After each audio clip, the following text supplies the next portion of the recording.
Olá, queridos! Estamos juntos de novo para estudar mais uma vez a Palavra de Deus. É nossa chance de conhecer o que Deus quer para nós. E você vê que são estudos breves, rápidos, que nos fazem compreender algumas coisas. Imagine que Deus está te mostrando um pouco. Se formos fiéis no pouco, o Senhor Deus vai nos dando muito. Tá bom? Então, cada dia um detalhe a mais para que possamos compreender como um quebra-cabeça toda a ordem das coisas. Não tenha muita pressa. Por favor, em nome de Jesus, não tenha pressa.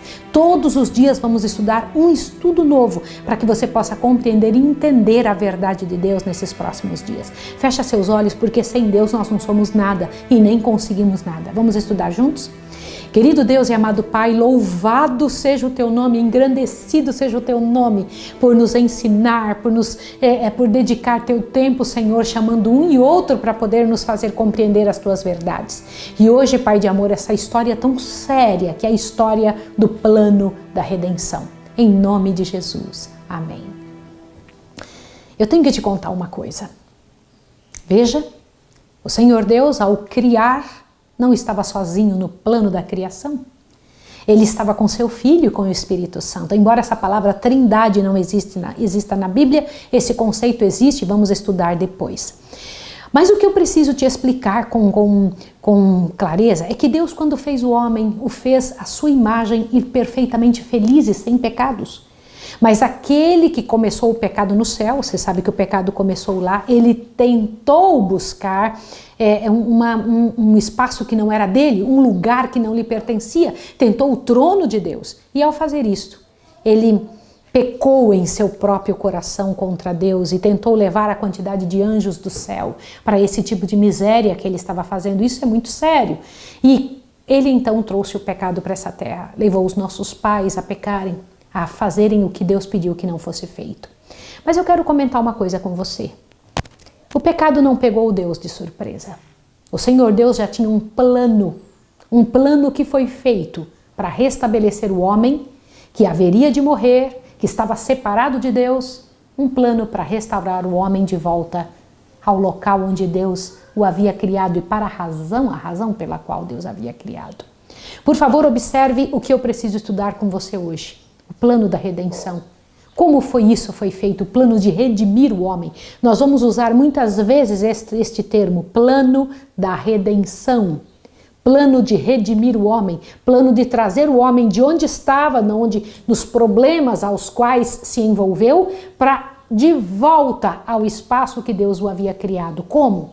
Deus nos quer tornar edênicos outra vez. Você sabia? O desejo de Deus é nos trazer de volta para aquele plano original dele. Observe o que precisamos estudar agora. Eu tenho aqui um livro maravilhoso chamado Estudos Bíblicos. Este livro era do meu pai. Eu preciso te falar a respeito disso. Meu pai, seu José Mateus, era o dono desse livro. Meu irmão me emprestou porque foi a herança que meu pai deixou para nós. Meu pai pôde deixar poucas coisas, mas o que ele deixou, esta herança, uma das heranças de meu pai foi esta. O que Jesus declara a respeito de si mesmo? Por favor, São João capítulo 14, verso 6. Eu preciso ler isso com você. Vamos dar uma olhadinha, São João capítulo 14, verso 6, tem uma orientação muito clara de nosso Deus a respeito disso. São João 14, verso 6, o Senhor Deus diz assim. Olha o que Jesus diz a respeito dele mesmo. Verso 6, respondeu-lhe Jesus, eu sou o caminho, a verdade e a vida. Ninguém vai ao Pai se não for por mim, ele disse. Então, o caminho para nos levar ao Pai, nós que nos separamos do Pai pelo pecado, qual é o caminho? Jesus, Ele é o caminho. Outra pergunta que eu preciso te fazer, mas qual é a condição de todos os homens? Todos os seres humanos, o empregado, o empregador, o branco, o preto, o rico, o pobre, o culto e inculto. A condição de todos os seres humanos, jovens e velhos, todos. Qual é a condição dos seres humanos? Por favor, observa Gálatas capítulo 3. Dá uma olhadinha, Gálatas capítulo 3 tem algo muito sério. Gente, como é bom ter a Bíblia, como é bom poder estudar e entender estas verdades do nosso Deus, aonde o Senhor Deus em sua bondade nos faz entender. Gálatas 3, verso 22, olha o que nosso Deus fala sobre a nossa condição. Olha só, Gálatas 3, 22. Diz, mas a Escritura encerrou tudo debaixo do pecado, para que a promessa pela fé em Cristo Jesus fosse dada aos que creem. Muito bem. Então, a Escritura encerrou tudo debaixo do pecado. Vai em Romanos 3 agora. Pega Romanos, por favor, Romanos capítulo 3 e observa uma outra informação muito séria. Eu sei que eu já li na vez passada isso para você, mas você precisa entender isso numa visão muito clara. Vai lá, Romanos capítulo 3, por favor, o verso 23 diz assim: pois todos pecaram e destituídos estão da glória de Deus. Quantos pecaram e quantos estão destituídos da glória de Deus? Mas Deus, que tem um coração muito grande, não gostaria que todos ficassem assim. Na verdade, Deus espera que todos cheguem ao arrependimento. O que é arrependimento? O que é isso? Deus formulou um plano de resgatar o homem, de colocar de volta nele a sua glória. A glória de Deus é seu caráter. Depois nós vamos entender isso. Como assim? Vamos continuar estudando. Dê uma olhadinha.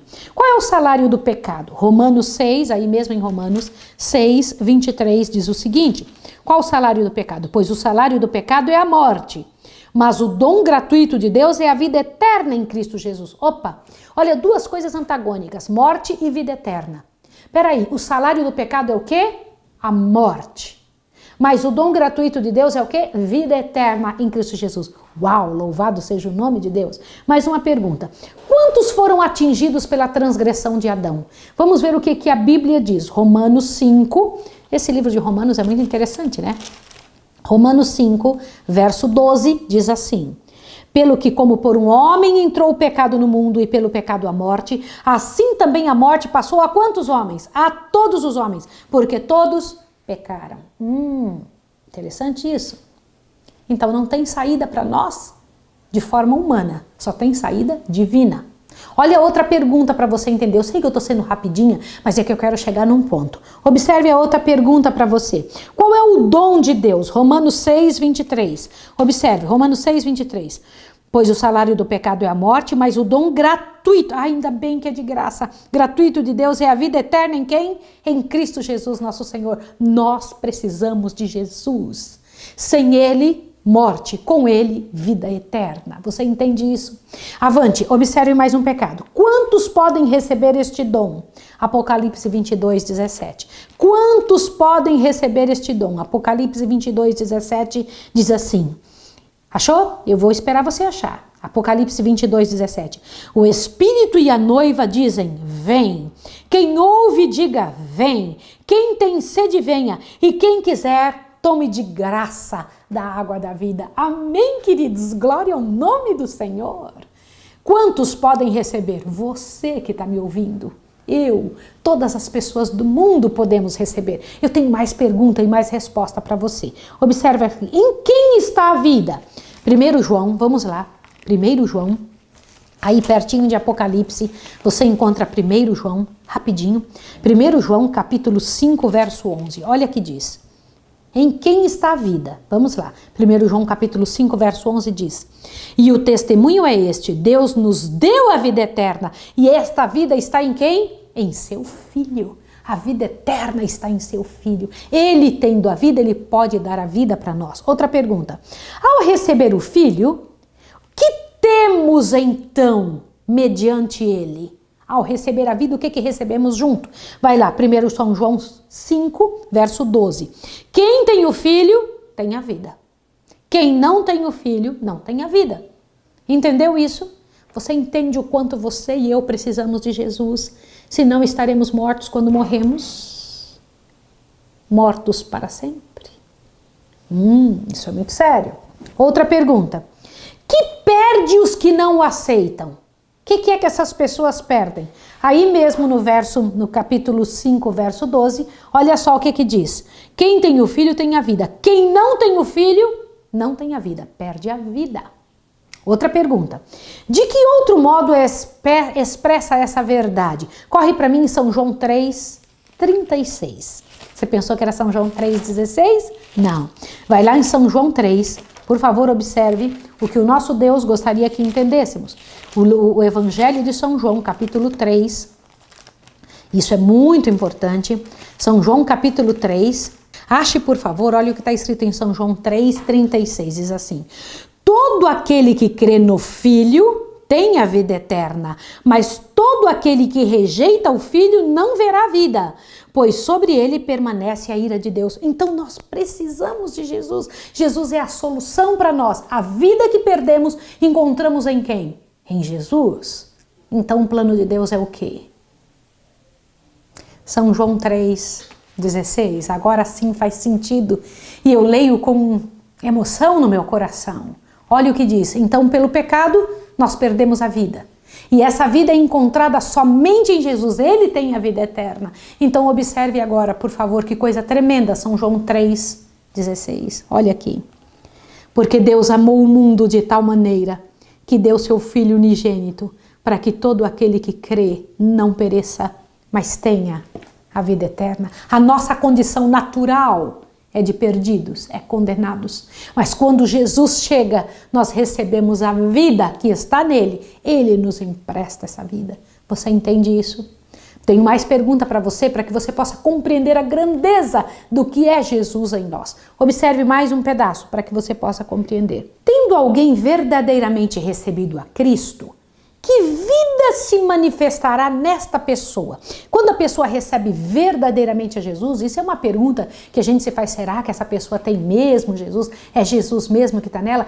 Que vida que essa pessoa apresenta? Se ela tinha antes a morte, ao estar com Jesus recebe a vida dele, que tipo de ação, que tipo de vida essa pessoa apresenta diante do mundo? Isso é importante saber, sim ou não? Então observe, por favor, essa resposta muito interessante que está em Gálatas, capítulo 2. Vai lá para Gálatas.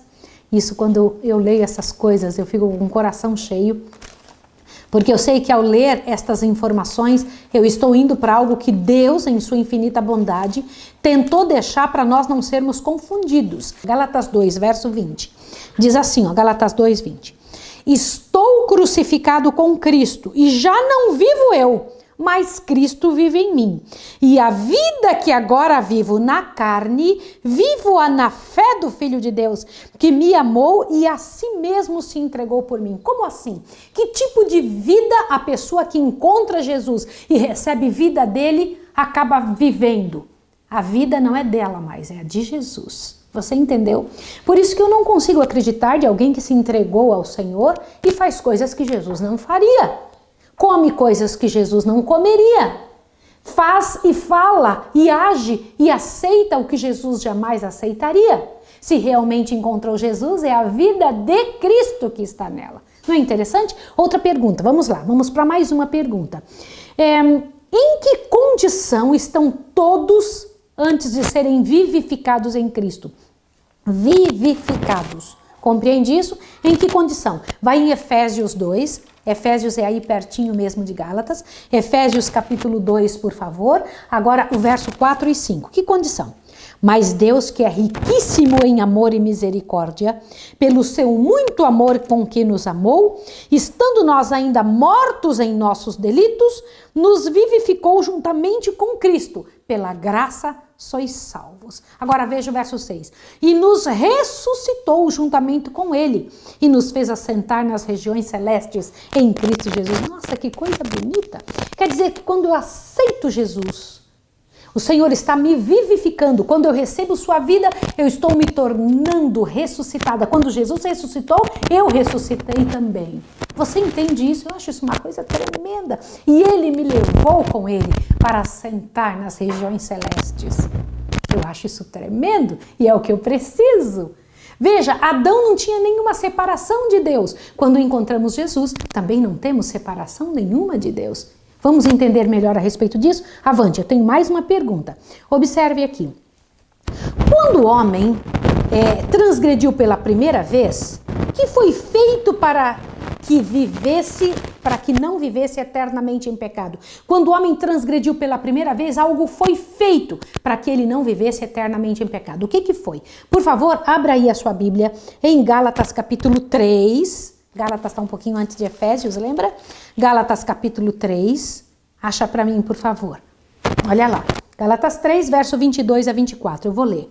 Mas a Escritura encerrou tudo debaixo do pecado, para que a promessa pela fé em Jesus Cristo fosse dada aos que creem. Continua. Mas antes que a fé viesse, estávamos guardados debaixo da lei, encerrados para aquela fé que se havia de manifestar. De maneira que a lei nos serviu de aio. O que é aio? Uma ligação. Para nos conduzir a Cristo, a fim de que pela fé fôssemos justificados. Olha só que coisa bonita! Como assim? Então Jesus, olha que coisa tremenda. Ele nos deu a lei para nos ligar a Ele.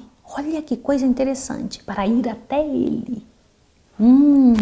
Já você vai entender a respeito da lei. Mais uma pergunta que você precisa entender. Como é chamada essa mudança da morte para a vida? 1 Pedro 1,23. Vai lá, 1 Pedro é lá pertinho de Apocalipse, antes de João. 1 Pedro, capítulo 1, verso 23, tem uma coisa tremenda. Vou ler para você. Como é que é chamada essa vida, da morte para a vida? Como é que é chamada isso? Olha lá, 1 Pedro 1, 23. Tendo sido regenerados, não de semente corruptível, mas de incorruptível pela palavra de Deus, a qual vive eternamente. Como é que é chamado? Regenerados pela palavra de Deus, regenerados por Cristo. Isso eu acho muito interessante. Foi de semente incorruptível. Que semente é essa? A semente de Deus, que é Jesus. Mais um pouquinho. Qual declara ser um dos propósitos da morte de Cristo? Dá uma olhada em Hebreus 2, aí em Hebreus, vamos correndo. Olha que coisa linda. Hebreus 2, 14, achou? Olha lá. Portanto, visto que os filhos participam da carne e do sangue, também ele participou das mesmas coisas, para que pela morte aniquilasse o que tinha o império da morte, isto é, o diabo. Olha que interessante. O que nós encontramos? Hebreus 2, 14. O Senhor Deus diz que os filhos participam da carne e do sangue, mas também ele participou para que nós pudéssemos receber dele o que só ele poderia dar. Atos, o livro de Atos, capítulo 3. Se nós compreendermos isso, você vai ver que grandioso é isso. Atos, capítulo 3, por favor, o verso 25, diz assim: Vós sois filhos dos profetas e da aliança que Deus fez com vossos pais, dizendo a Abraão: na tua descendência serão benditos todos os povos da terra.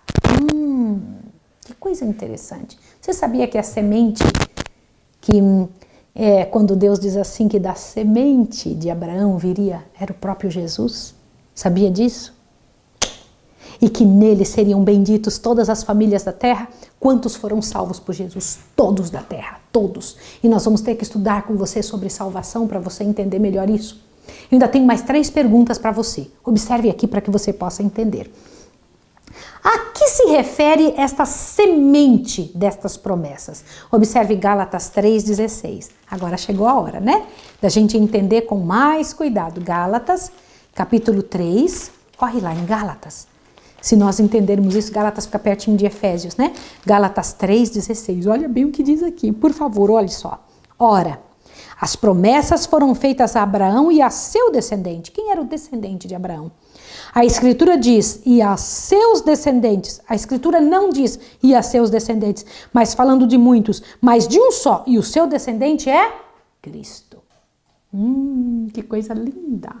Gente, quando eu ouço um negócio desse, eu sei que desde o início o grande plano de Jesus, o grande plano de Deus Pai, o grande plano do Espírito Santo era abarcar de volta toda a humanidade que havia perdido, era receber de volta a humanidade inteira, através da vida que está em Jesus, através do poder que há nele, a semente de Abraão. Mais um pouquinho, mais 2 perguntas para você. Por que são todos postos debaixo do pecado? Por que isso? Gálatas 3, 22. Aí mesmo em Gálatas 3, verso 22. Olha só, presta atenção. Mas a Escritura encerrou tudo debaixo do pecado, para que a promessa pela fé em Cristo Jesus fosse dada aos que creem. Então é preciso crer? Crer no quê? Como assim? O que é isso, crer? Você precisa entender isso, porque isso é para você e é para mim, é para todos dessa terra. Então Jesus tem a vida para dar de volta ao que perdeu, mas é preciso crer. Mais um pouco. Como Como então nós nos tornamos, como nós poderemos nos tornar filhos de Deus? Gálatas 3:26. Por favor, observe. Todos vós sois filhos de Deus pela fé em quem? Em Cristo Jesus. Como podemos nos tornar de volta filho de Deus? Lembra que Jesus comentou, vós sois filhos do diabo porque fazeis o que ele quer. E eu sei que essa é a condição natural de todos nós. Mas para nos tornarmos filhos de Deus, precisamos crer em quem? Em Cristo Jesus. Precisamos do poder que está nele, precisamos das obras dele, precisamos aprender dele. Uma última pergunta. Juntamente com quem são herdeiros os filhos de Deus? Romanos 8:17. Gente, com quem somos herdeiros? Juntamente com quem? Vai lá em Romanos.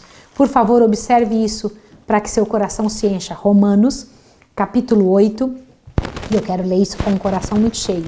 Verso 17. Olha o que está escrito aqui. Se nós somos filhos, logo também somos herdeiros.